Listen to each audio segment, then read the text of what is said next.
Hey, so I wanted to make a video to help out with chanterelle mushroom identification. I had some little bit of trouble with these batch here, kind of determining whether they were or not. So I had to do a bunch of research, and do your own research. This is just kind of a helpful thing. Don't sue me. This isn't a comprehensive vid. I just wanted to put together some of the tips that I found.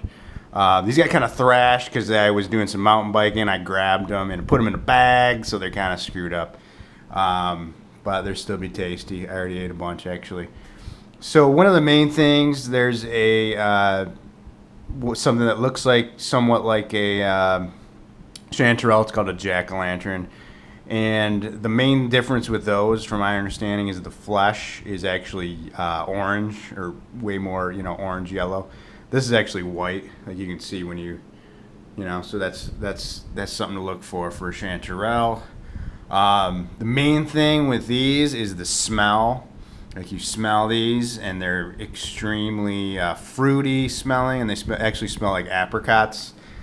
It's very distinctive apricot smell. It's crazy. So that's a big thing to look for to make sure they're real chanterelles. The main thing is the gills.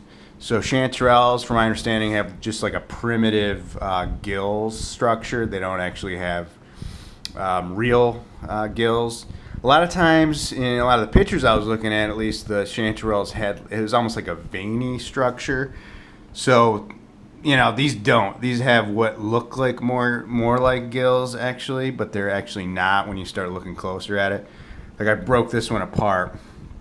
So the main thing is the gills, they don't separate easily from the mushroom itself.